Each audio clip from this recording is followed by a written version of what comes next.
it's David Beers, Beers & Gordon, Oviedo, your personal injury lawyers. I'm here today to talk with you briefly about the top questions to ask your personal injury attorney.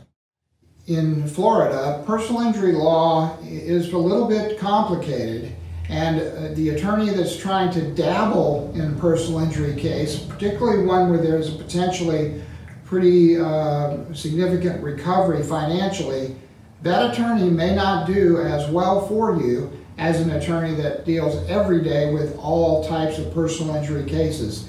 Not every case that our firm handles, for example, is a 10-figure case or a 6-figure case, but we do have had a number of cases in the millions of dollars over the years, and you should take comfort that the attorney you hire is someone that has dealt with very significant cases, as well as a case that you may feel is really not that significant but important to you financially, but not as much in terms of recovery as you might hope.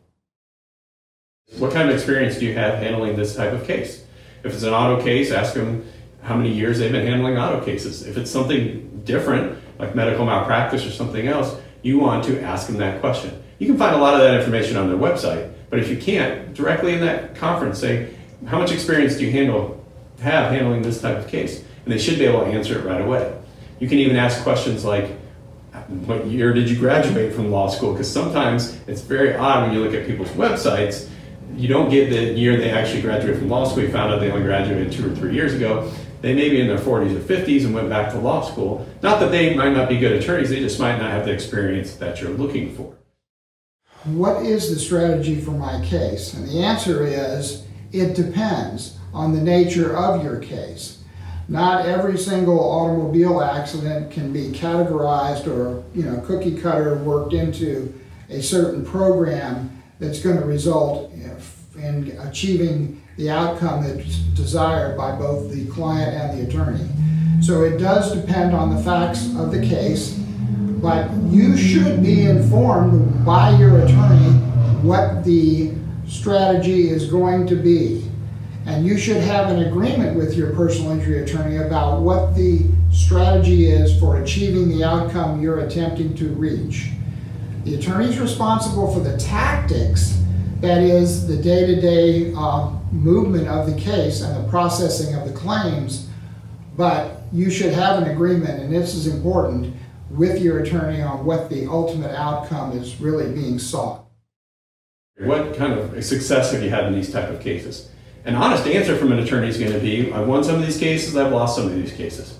If they say they've won all these cases, they're frankly not being truthful, because all that means is they haven't handled either enough of these cases, or they certainly haven't gone to trial in any of these cases. Because every attorney that's gone to trial will tell you there's been cases that they knew they should have won that they lost, and there's cases that they were surprised they won that they won.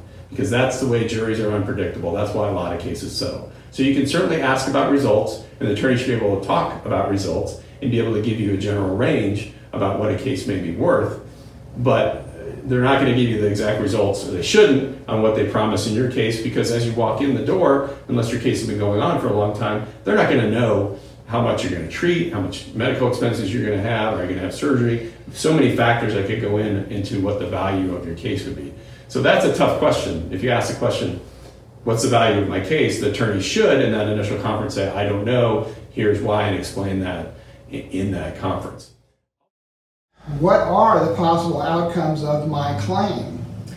And in terms of what those possibilities are, being the personal injury attorneys that we are in terms of experience, there's a whole panoply of remedies that may be available. For example, many people, surprisingly enough, they just want to have a closure. They'd like to have something from the at-fault motorist that says, I admit it, I was at fault, it was my fault, and I'm sorry for your injuries, and I hope you make the best recovery you can. And that is really what they're looking for, is some type of closure. Others have significant injuries, they have extreme medical expenses, and they need to make sure they get as much as is available with the insurance policies, and that's important too. Your attorney needs to be pretty much a specialist in analyzing insurance coverages, which of course we are at Beers and Gordon. We at Beers and Gordon, both attorneys have been both defense attorneys and plaintiff attorneys. Why is that important? It's important because we can see both sides of the law. We were both defense attorneys I was for more than 10 years, David was for close to 30 years, 25 to 30 years doing defense work. Why is that important? Because we could take a case and analyze it from the defense side. The importance for you as a client is we could take your case, break it down, and handle it on the other side. And what does that do? That helps you prepare throughout the case. That helps us look for pitfalls, what we would do if we were on the other side.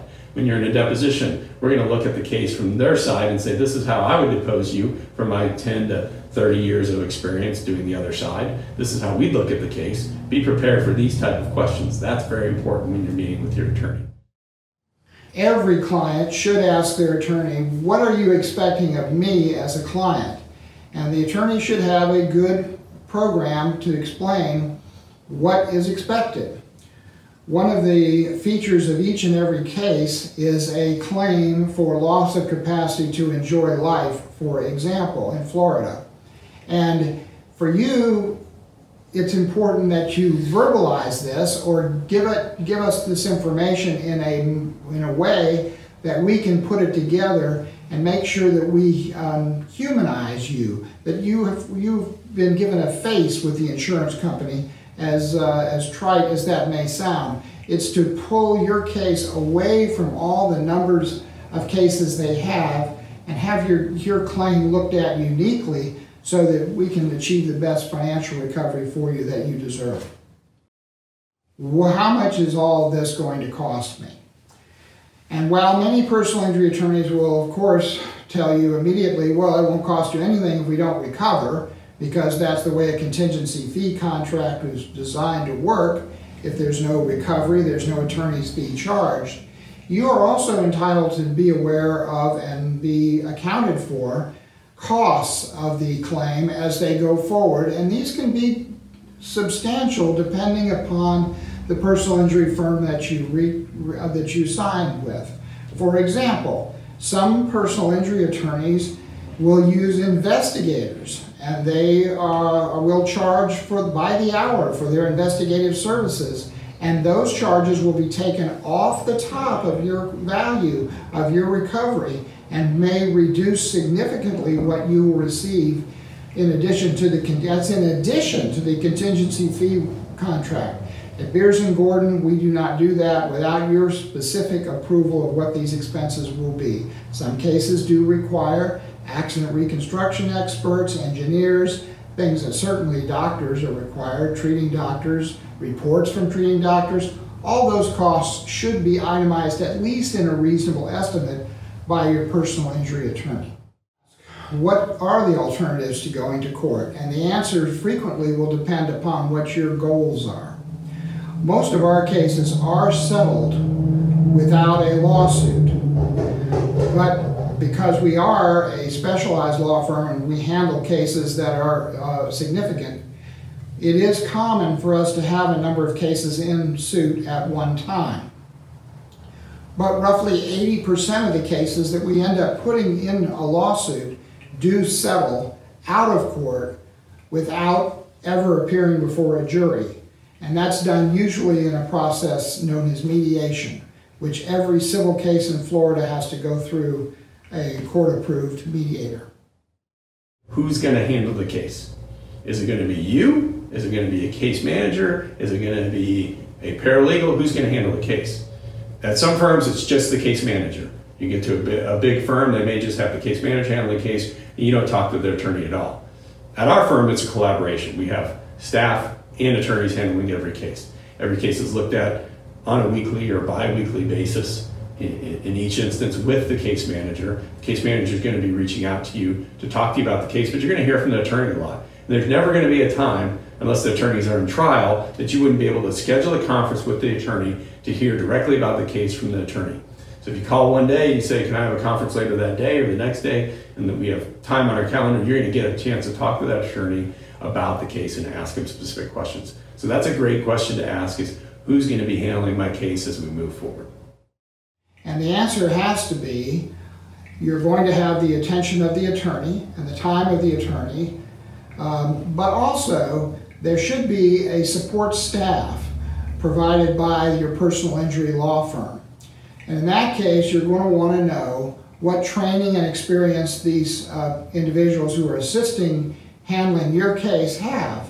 At Beers & Gordon, we do have 2 paralegals that are registered paralegals in the state of Florida. So they are certified by the Florida Bar that they have certain training and experience, and in our situation, they actually have training and experience in the personal injury field.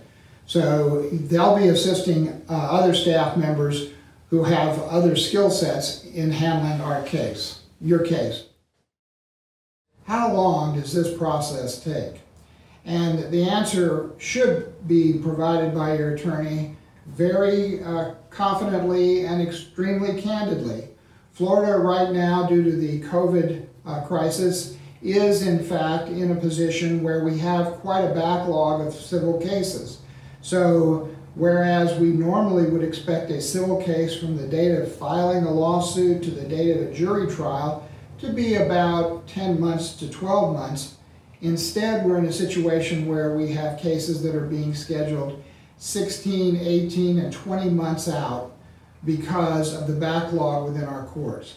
And many times, because of the time value of money, the client needs to know what to expect in terms of how long it'll be before you get into mediation, before you have a chance to settle and perhaps get access to some of the compensation to which you're entitled.